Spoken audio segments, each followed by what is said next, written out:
Hello everyone students, मेरा नाम पूनम शर्मा है और आज हम लोग यहाँ पे बात करने वाले हैं veto power of president of India, यानी कि भारत के राष्ट्रपति जी की वीटो शक्तियों के बारे में कि वीटो पावर्स क्या होती हैं या फिर ये कैसे काम करती हैं या कितने टाइप्स की होती हैं। ये सारी चीज़ें आज हम थ्रू दिस वीडियो जानने की कोशिश करेंगे। तो चलिए जल्दी से स्टार्ट करते हैं वीटो पावर्स को, जिसमें आता है आपका वीटो पावर। देखिए, वीटो पावर की अगर मैं बात करूं तो वीटो का मतलब क्या होता है। सिंपली मतलब है वीटो का, आप ये कह सकते हैं, सिंपल सा आपका मतलब है वीटो। वीटो का आपका मतलब होता है डिसमिस करना, ओके, टर्न ऑफ करना, डिसमिस करना या नो कह देना। ठीक है, ये एक पावर होती है डिसमिस करना। ये आपकी जो पावर होती है उस पावर को बेसिकली नो कहने की पावर, यानी कि डिसमिस कर देने की पावर। ठीक है, कोई भी ऐसा बिल जिसको डिसमिस करने की पावर या उस शक्ति को हम क्या कहते हैं, वीटो पावर कहते हैं। ठीक है, एनी बिल, कोई भी ऐसा बिल जो कि आपका क्या हुआ, कोई भी बिल पार्लियामेंट में पास किया गया। पार्लियामेंट क्या होता है, लोकसभा एंड राज्यसभा। ठीक है, तो यहाँ पे याद रखना पार्लियामेंट का मतलब होता है बोथ लोकसभा एंड राज्यसभा। कोई भी बिल अगर पार्लियामेंट में पास किया गया, ठीक है, अगर कोई भी बिल पार्लियामेंट में पास होता है, मान लीजिए बिल आपका क्या था, लोकसभा, पहले क्या होता है, लोकसभा में पास होता है, लोकसभा में मेजॉरिटी के साथ पास होने के बाद वो राज्यसभा जाता है। ठीक है, अगर कोई भी बिल राज्यसभा में पास होता है तो वो मेजॉरिटी से पास होने के बाद लोकसभा जाता है। जब बिल लोकसभा एंड राज्यसभा दोनों जगह से पास हो जाता है तो आखिरी में वो बिल कहाँ जाता है सिग्नेचर के लिए, वो जाता है आपका प्रेसिडेंट ऑफ इंडिया, यानी कि भारत के राष्ट्रपति जी के पास जाएगा। अगर राष्ट्रपति जी उस बिल को पास करने की मंजूरी दे देते हैं, अगर राष्ट्रपति जी कह देते हैं यस भाई ठीक है ये बिल अब पास हो जाएगा, तो वो बिल पास हो जाता है और आगे चल के क्या बन जाता है, वो एक्ट बन जाता है। ठीक है, अगर राष्ट्रपति जी ये मंजूरी नहीं देते कि बिल पास नहीं होगा या उसमें कुछ करेक्शन के लिए बोलते हैं, तो फिर वो आगे चल के बिल पास नहीं होता है। ठीक है, तो करेक्शन के बाद देखी जाती है, या फिर अगर ना कह दिया तो कंप्लीटली बिल पास होगा ही नहीं। तो ये एक पावर जो होती है वो हमारे देश के राष्ट्रपति जी को दी गई है, यानी कि एक सर्वोच्च एक आपका विशेष आपका शक्ति है, एक आपकी बहुत ही बड़ी पावर होती है जो कि राष्ट्रपति जी के पास होती है। तो यहाँ पे मैं बता दूं कि ये जो पावर है, ठीक है, ये जो पावर है हमारे देश में सिर्फ राष्ट्रपति जी को दी जाती है। तो चलिए जानते हैं इसके बारे में कि क्या है, कैसे काम करता है। तो सबसे पहले यहाँ पे आता है, when a bill is introduce in parliament, parliament can pass the bill and before the bill became an act, it has to be presented to the Indian President for his approval। जब संसद में एक विधेयक पेश किया जाता है तो संसद विधेयक को पारित कर सकती है और विधेयक के अधिनियम बनाने से पहले इसे भारतीय राष्ट्रपति को इसकी स्वीकृति के लिए प्रस्तुत किया जाना चाहिए। मतलब कि जब भी आपका क्या हुआ, कोई भी बिल है, एनी बिल, जैसे कि मैंने अभी आपको बताया था, कोई भी बिल है, अगर उसे आपका parliament can pass the bill, अगर पार्लियामेंट ने उसको पास कर दिया है, ठीक है, तो उसका बिल से एक्ट बनने में, ठीक है, अगर उसे बिल से एक्ट बनाना है तो उसके लिए क्या करना पड़ेगा, अंतिम यानी कि आपका जो फाइनलाइज डिसीजन देने का काम, जो अप्रूवल करने का काम जो करेंगे हमारे देश के राष्ट्रपति यानी कि प्रेसिडेंट ऑफ इंडिया बेसिकली करेंगे। तो ये चीज आप लोगों को यहाँ पे याद रखनी है। It is up to president of India to either reject the bill, return the bill and withhold his and her assent to the bill, यानी कि आप ये कह सकते हो यह भारत के राष्ट्रपति जी के ऊपर निर्भर करता है कि वह इस बिल को अस्वीकार करें, बिल लौटाएं या बिल पर अपनी सहमति व्यक्त करें। मतलब या तो वो बिल के लिए क्या कह सकते हैं, यस ये बिल पास हो जाएगा, अगर उन्होंने यस कह दिया तो कोई प्रॉब्लम ही नहीं है, सीधा बिल पास होगा और वो एक्ट बन जाएगा। अगर बिल को उन्होंने उसे बिल को वापस रिटर्न कर दिया, लौटा दिया, क्यों लौटाया, रिकंसिडरेशन के लिए लौटाया कि भाई इसमें कुछ कमियां हैं या कुछ खामियां हैं, इसको सही करने के बाद दोबारा से आप इसे भेजिएगा। ठीक है, तो उसमें क्या कर दिया, उस बिल को आपका लौटा दिया गया। ठीक है, या उस बिल को उन्होंने क्या कर लिया, विद होल्ड कर लिया, या आप कह सकते हो कि उस बिल को उन्होंने वापस ही नहीं किया, अपनी पॉकेट में रख दिया कि भाई इस बिल को उन्होंने ना तो उसके लिए यस बोला है और ना ही उस बिल के लिए नो बोला है, सीधा बिल उन्होंने अपने पॉकेट में रख रखा है और वो उस बिल के ऊपर कोई भी प्रतिक्रिया या कोई भी रिस्पॉन्स इस समय नहीं दे रहे हैं। ठीक है, तो ये पावर, ठीक है, ये इस तरह का आपका यहाँ पे कह सकते हैं the choice of president over the bill is called the veto power. उसको हम क्या कहते हैं, वीटो पावर बेसिकली कहते हैं। तो वीटो पावर आपका क्या हो गया, एक राष्ट्रपति जी के पास एक अनोखी सी शक्ति जो किसी भी बिल को क्या कर सकती है, रोक सकती है। पर इसमें भी कुछ लिमिटेशंस है, कुछ बिल होते हैं उनको नहीं रोका जा सकता।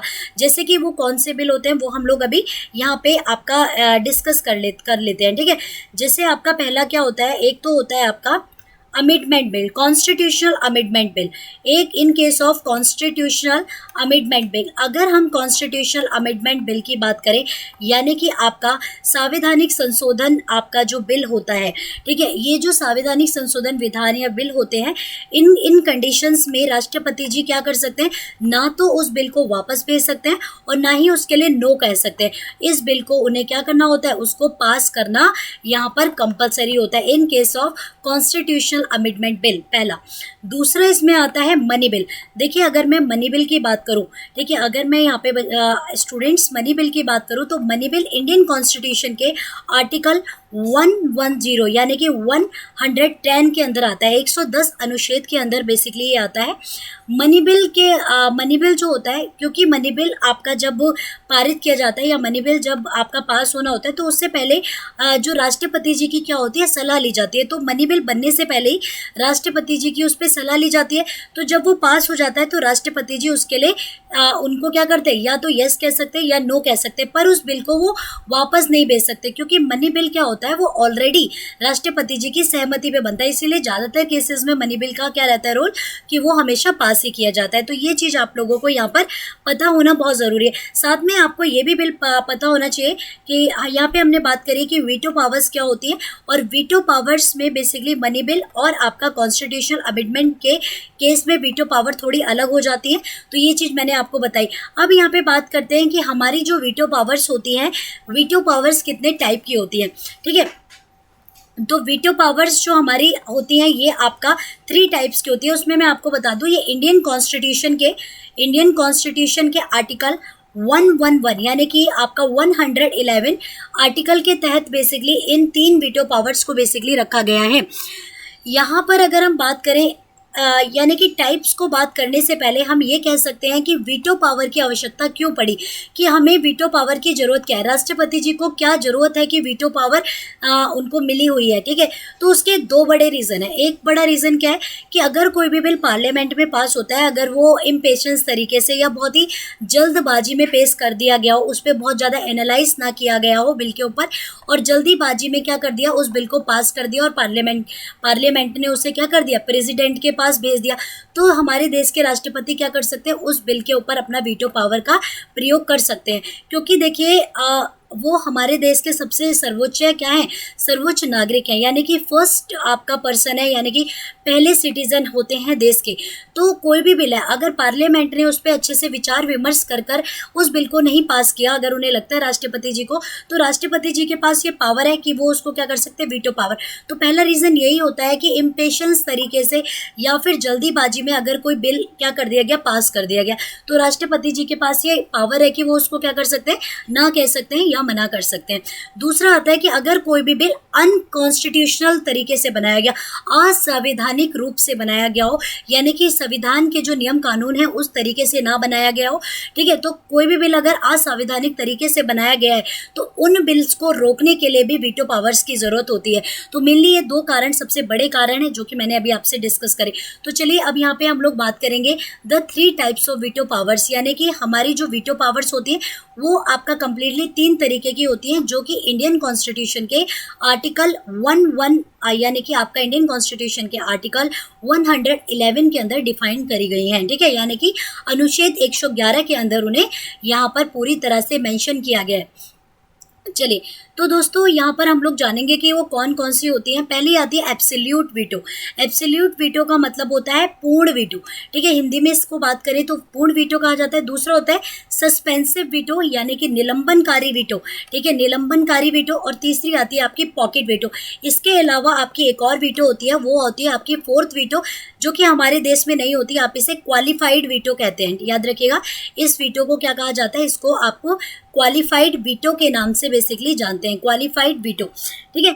अगर मैं क्वालिफाइड वीटो की बात करूं तो सबसे पहले गाइस मैं आपको यहाँ पे यही बता देती हूँ, क्योंकि क्वालिफाइड वीटो जो है ये हमारे देश में लागू नहीं है, यानी कि हमारे देश में क्वालिफाइड वीटो नहीं है। हमारे देश के राष्ट्रपति यानी कि हमारे देश में इंडिया में राष्ट्रपति जी के पास 3 ही वीटो होती हैं, वो हैं आपकी एब्सोल्यूट वीटो, सस्पेंसिव वीटो और आपका पॉकेट वीटो। पर यहाँ पर क्वालिफाइड वीटो आपका होता है, वीटो का प्रकार है, पर हमारे देश में प्रयोग नहीं किया जाता। फिर भी मैं आपको यहाँ पे एक बार बता देती हूँ कि क्वालिफाइड वीटो क्या होती है। देखिए, अगर हम क्वालिफाइड वीटो की बात करें तो क्वालिफाइड वीटो हम ये कह सकते हैं कि अगर कोई भी बिल पार्लियामेंट से पास किया जाता है, ठीक है, याद रखिए, अगर कोई भी बिल आपका पार्लियामेंट के थ्रू क्या किया जाता है, पास किया जा रहा है, पार्लियामेंट ने किसी भी बिल को क्या कर दिया, पास कर दिया, तो बिल पार्लियामेंट से पास होने के बाद किसके पास जाएगा, प्रेसिडेंट के पास जाएगा, यानी कि राष्ट्रपति जी के पास जाता है। तो राष्ट्रपति जी को उस बिल में अगर कोई कमी लगती है तो वो उस बिल को क्या कर देते हैं, वापस भेज देते हैं, किसके लिए, रिकंसिडरेशन के लिए वापस भेज देते हैं। जब रिकंसिडरेशन के लिए बिल वापस जाएगा तो दूसरी बार में बिल क्या होता है, उसके लिए जरूरी है कि वो बिल आपका, यहाँ पे याद रखिएगा, उसके लिए जरूरी है कि वो बिल आपका 2/3 मेजॉरिटी से, याद रखिएगा, 2/3 मेजॉरिटी से पास होना चाहिए पार्लियामेंट में।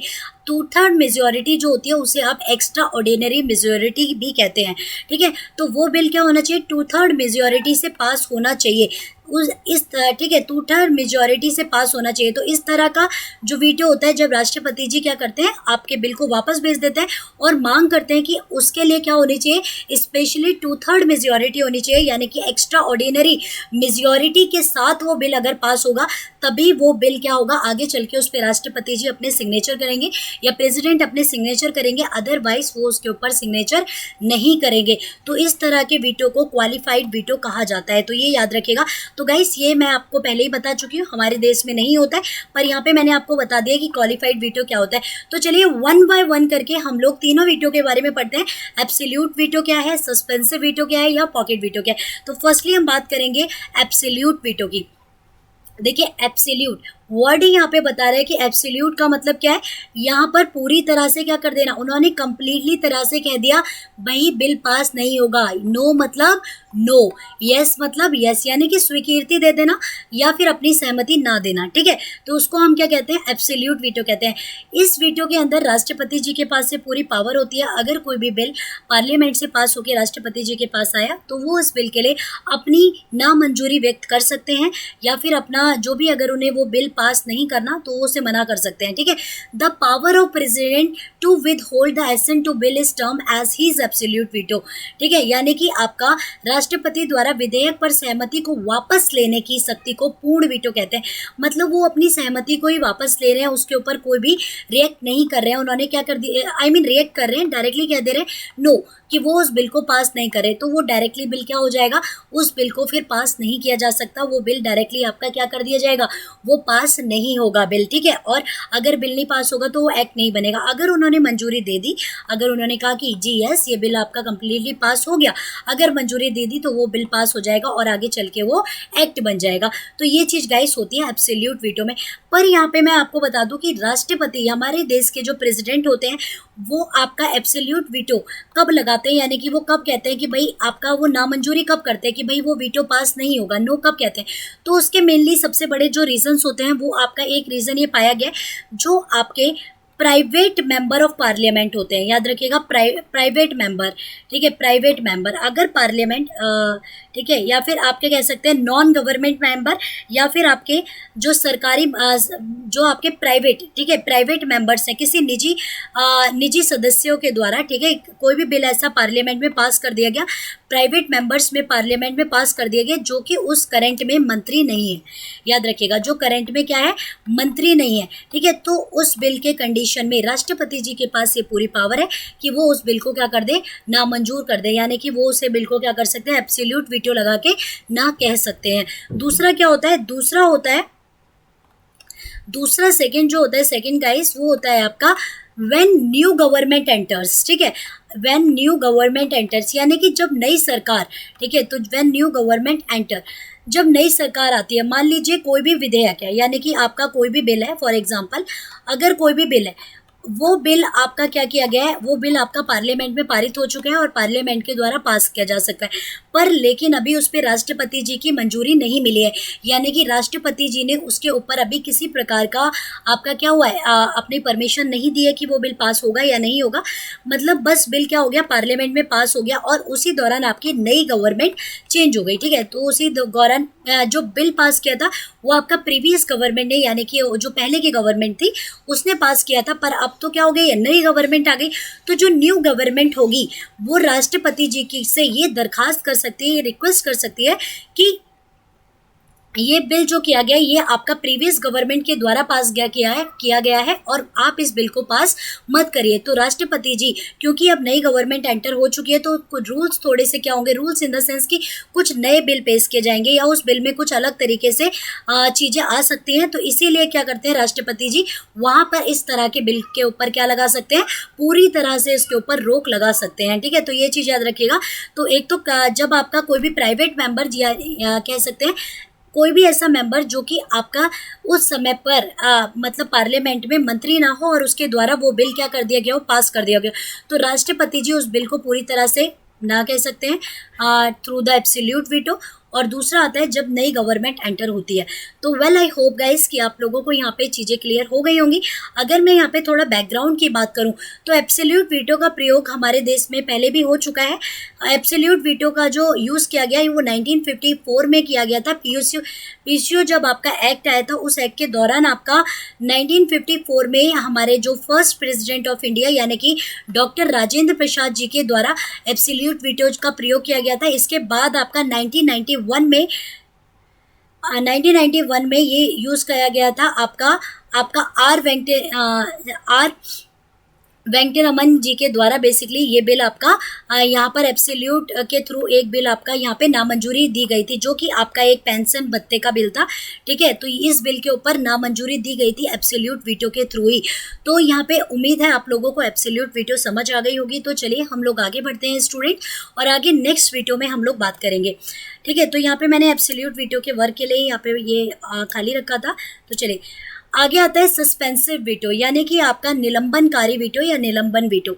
निलंबनकारी वीटो या निलंबन वीटो वो होता है अगर कोई भी बिल है, एनी बिल, ठीक है, यहाँ पे हम लोग समझेंगे एनी बिल जो कि आपका पार्लियामेंट ने पास कर दिया। ठीक है, पार्लियामेंट ने पास कर दिया, क्योंकि अगर पार्लियामेंट पास करेगी कोई भी बिल तभी तो वो बिल कहाँ पर आएगा। ठीक है, तो वो बिल आपका राष्ट्रपति जी के यानी कि प्रेसिडेंट के पास आएगा। तो बिल को किसने पास किया, आपका पास कर दिया गया वो पार्लियामेंट के द्वारा। जब पार्लियामेंट ने उस बिल को पास कर दिया तो वो बिल आगे जाता है किसके पास, प्रेसिडेंट के पास यानी कि राष्ट्रपति जी के पास बिल जाएगा। अब राष्ट्रपति के पास ये पावर होती है यानी कि प्रेसिडेंट के पास ये पावर होती है। उन्होंने उस बिल को देखा और उन्हें लगा कि कुछ खामियां हैं या उन्हें लगता है कि इस बिल में कुछ भी प्रॉब्लम है, तो वो इस बिल को क्या कर सकते हैं, दोबारा रिकंसिडरेशन के लिए, याद रखिएगा रिकंसिडरेशन, ठीक है, यानी कि पुनर्विचार के लिए किसके पास भेज सकते हैं, दोबारा पार्लियामेंट के पास उस बिल को भेज सकते हैं। तो पार्लियामेंट में देखिए जब बिल पहली बारी में पास होता है तो उसके पहले ही ऑलरेडी बहुत लंबा प्रोसेस होता है, यानी कि पहले बिल लोकसभा में जाता है या पहले राज्यसभा में जाएगा। ठीक है, तो अगर राज्यसभा में जाएगा तो उसके बाद लोकसभा में जाएगा, लोकसभा में जाएगा तो राज्यसभा में जाएगा। तो कहने का मतलब है अगर कोई भी बिल आपका लोकसभा में पास हुआ तो वो भी पहले मेजॉरिटी के साथ लोकसभा में पास होना होता है। पहले वो पूरे प्रोसेस से लोकसभा में पास हुआ, उसके बाद वो क्या हुआ, राज्यसभा में कंप्लीट प्रोसेस से उसे पास किया गया मेजॉरिटी के पास, देन उसका प्रोसेस आता है प्रेसिडेंट के पास। तो फर्स्ट टाइम में ऑलरेडी वो पूरे प्रोसेस से होकर आया था बिल, पर लेकिन राष्ट्रपति जी को उसमें कुछ कमियां लगी या उन्हें लगा कि जल्दबाजी में डिसीजन लिया गया है, तो उन्होंने उसे रिकंसिडरेशन करने के लिए क्या भेज दिया, अगेन पार्लियामेंट के पास भेज दिया। तो पार्लियामेंट अब क्या करेगी, पार्लियामेंट इस कंडीशन में उस बिल को दोबारा सेम प्रोसेस से यानी कि कंप्लीटली आपका पहले बिल आपका लोकसभा जाएगा, वहाँ पर पूरी तरह से उसमें जांच पड़ताल करी जाएगी, उसके बाद वो बिल आपका राज्यसभा में जाएगा, फिर उसको कंप्लीटली वो उसके अंदर कंसिडरेशन करी जाएगी, यानी कि पुनर्विचार करने के बाद जब दोनों हाउसेस से यानी कि आपका लोअर हाउस और अपर हाउस यानी कि कंप्लीट पार्लियामेंट से बिल पास हो जाएगा, उसके बाद बिल दोबारा आता है, अगेन कम बैक करता है बिल किसके पास, प्रेसिडेंट के पास यानी कि राष्ट्रपति जी के पास। इस समय राष्ट्रपति जी को यहाँ पर फोर्सफुली या फिर कह सकते हैं अपनी मंजूरी से या वो इसके लिए बाध्य होते हैं उस बिल के लिए पास करने के लिए, तो उस कंडीशन में उस बिल को पास करना कंप्लीट होता है। बल्कि स्टेट के मामलों में ऐसा नहीं होता, जो कि मैं आगे चल के आपको समझाऊंगी। ठीक है, तो निलंबनकारी या फिर आपका सस्पेंसिव वीटो के कंडीशन में ऐसा होता है। पर यहाँ पर एक चीज़ याद रखिएगा, जो आपका धन विधेयक होता है यानी कि जो मनी बिल होता है, मनी बिल की कंडीशन में प्रेसिडेंट के पास सस्पेंसिव वीटो वो यूज़ नहीं कर सकते। ठीक है, तो मैं क्यों नहीं कर सकते सस्पेंसिव वीटो, क्योंकि वो पहले से ही राष्ट्रपति जी के परमिशन पे ही या फिर उनकी मंजूरी के साथ ही मनी बिल बनता है और बाद में वो उसको वापस नहीं किया जा सकता। ठीक है, तो मनी बिल के कंडीशन में। और दूसरा आपका कॉन्स्टिट्यूशनल अमेंडमेंट बिल, जिसके बारे में मैं ऑलरेडी बता चुकी हूँ कि जैसे कि अभी मैंने आपको थोड़ी देर पहले बताया था, उस कंडीशन में भी इस बिल को क्या किया जा सकता है, मतलब कॉन्स्टिट्यूशनल अमेंडमेंट के केस में तो आपको येस करना ही पड़ता है राष्ट्रपति जी को। तो ये चीज़ आप लोगों को यहाँ पे याद रखनी है। और मैं आपको बता दूँ, सस्पेंसिव वीटो बहुत बार लग चुका है, सस्पेंसिव वीटो होता रहता है हमारे इंडिया के अंदर। तो ये चीज़ आपका बिल्कुल भी ऐसा नहीं है कि मतलब कोई इसका स्पेसिफिक हो रहा या नहीं, ये आपका चलता रहता है। जैसे कि मैंने यहाँ पे बताया था, आपका एब्सोल्यूट वीटो में स्पेशली आपको दो चीज़ याद करनी है, 1954 और 1991, ठीक है। पर लेकिन सस्पेंसिव वीटो के केस में ऐसा नहीं है, ठीक है। तो आगे बढ़ते हैं और नेक्स्ट में बात करेंगे, आपका आता है पॉकेट वीटो, ठीक है। अगर हम पॉकेट वीटो की बात करें, देखिए पॉकेट क्या होता है, अगर हम कोई चीज़ अपने पॉकेट में रख लेते हैं तो हमने वो कंप्लीटली रख ली ना कोई भी चीज़ पॉकेट में। तो पॉकेट वीटो का सिंपल सा मीनिंग क्या होता है, पॉकेट वीटो का मतलब होता है the power of the president to not act upon the bill is termed as a pocket veto। Bill पर कार्यवाही ना करने की राष्ट्रपति की शक्ति को पॉकेट वीटो कहा जाता है। यानी कि हमारे देश के राष्ट्रपति जी के पास ये पूरी तरह से पावर है कि वो उस बिल को, कोई भी अगर बिल पार्लियामेंट से पास होके आए तो वो उस बिल को अपनी पॉकेट में रख ले। यानी कि उस बिल के लिए ना तो उन्होंने नो बोला है और ना ही यस बोला, पूरी तरह से अनिश्चित समय के लिए, या ये कह सकते हैं बहुत लंबे समय तक के लिए भी वो उस बिल पर कोई भी रिस्पॉन्स किए बिना अपने पास उसको अपने पॉकेट में रख सकते हैं, ठीक है। और ये हमारे राष्ट्रपति जी के पास यहाँ पर याद रखना, इंडिया के या हमारे जो इंडिया के प्रेसिडेंट होते हैं, इनके पास ये पूरा पावर है कि वो एक अनलिमिटेड पीरियड के लिए, याद रखिएगा अनलिमिटेड, ठीक है, तो एक कंप्लीटली अनलिमिटेड पीरियड के लिए उसे अपने पास क्या रख सकते हैं, होल्ड करके रख सकते हैं, ठीक है। उसके लिए वो कहीं से भी बाध्य नहीं है, कोई उनसे ये नहीं पूछ सकता कि भाई आप इससे क्यों नहीं पास कर रहे हो, ये एक्सेट्रा एक्सेट्रा। तो ये चीज़ आप लोगों को याद रखनी है। पर इस कंडीशन में ना हमारे राष्ट्रपति जी के पास अमेरिका के राष्ट्रपति जी से भी ज़्यादा शक्तियाँ हैं, क्योंकि जो अमेरिका में, अगर मैं अमेरिका की बात करूँ तो अमेरिका के जो राष्ट्रपति जी होते हैं, इनके पास ये बिल, ये जो होल्ड कर सकते हैं, ओनली 10 डेज के लिए ही होल्ड कर सकते हैं। सिर्फ 10 दिन के लिए इस बिल को होल्ड किया जा सकता है, उससे ज़्यादा दिन के लिए ये इसे होल्ड नहीं कर सकते, बाकी इन्हें अपना रिस्पॉन्स देना पड़ता है। पर इस कंडीशन में हमारे राष्ट्रपति जी के पास ऐसा कुछ भी मतलब लिमिटेड पीरियड नहीं है, वो कभी तक भी इसे होल्ड कर सकते हैं। इसीलिए कहा जाता है पॉकेट वीटो के मामले में भारत के राष्ट्रपति जी ज़्यादा पावरफुल हैं कंपेयर टू अमेरिकन प्रेसिडेंट। तो ये चीज़ आप लोगों को यहाँ पर कंप्लीटली याद हो गई होगी और याद रखनी है, ठीक है। यहाँ पे मैं आपको एक चीज़ और यहाँ पे बताना चाहूँगी, इसके बारे में मैंने एक नोट लिखा है, the Indian president has exercise this veto power before. In 1986 president Zail Singh exercise this pocket veto, मतलब कि भारतीय राष्ट्रपति इससे पहले पॉकेट शक्ति का प्रयोग कर चुके हैं। 1986 में राष्ट्रपति जेल सिंह ने इस पॉकेट वीटो का प्रयोग किया था, ठीक है। याद रखिएगा, राष्ट्रपति जी जो जेल सिंह थे, उन्होंने 1986 में इस पॉकेट वीटो का, जो आपका एक पोस्टल बिल था, ठीक है, पोस्ट ऑफिस का बिल था, उसके लिए पॉकेट वीटो का प्रयोग किया था। तो ये बात आप लोगों को याद रखनी है, ठीक है। तो यहाँ पे आता है president has no veto power when it's come to the constitutional amendment bill. जब संविधान संशोधन बिल की अगर हम बात करें तो राष्ट्रपति जी के पास ऐसी कोई पावर नहीं है कि वो इस बिल को रोक सकते हैं। तो ये चीज़ आप लोगों को यहाँ पे याद रखनी है। इन केस ऑफ मनी बिल के केस में वो सस्पेंसिव वीटो नहीं लगा सकते, और इन case of constitutional amendment bill यहाँ पर वीटो पावर्स का प्रयोग नहीं किया जा सकता। तो उम्मीद है यहाँ पर स्टूडेंट्स आप लोगों को ये तीनों पावर समझ आ गई होंगी। तो एक बार वापसी हम लोग बढ़ेंगे और यहाँ पे बात करते हैं द 3 टाइप्स ऑफ वीटो, जिसमें हम लोगों ने यहाँ पे पूर्ण वीटो की बात करी, यानी कि कंप्लीट सहमति दे देना या फिर अपनी नामंजूरी कर देना। सस्पेंसिव वीटो, उसको रिकंसिडरेशन के लिए भेज देना।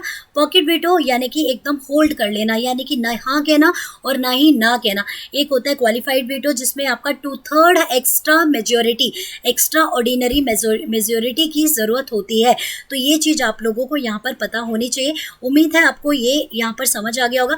तो चलिए, ये तो हो गई आपकी सेंट्रल लेवल की बात। थोड़ी सी बात कर लेते हैं स्टेट लेवल की भी, कि स्टेट में क्या होता है। यहाँ पर आप लोगों को याद रखनी है, अगर कोई भी बिल है आपका स्टेट, मान लीजिए कोई भी एनी बिल जो कि आपका स्टेट असेंबली ने पास किया, ठीक है, स्टेट असेंबली ने कोई भी बिल क्या किया, पास किया।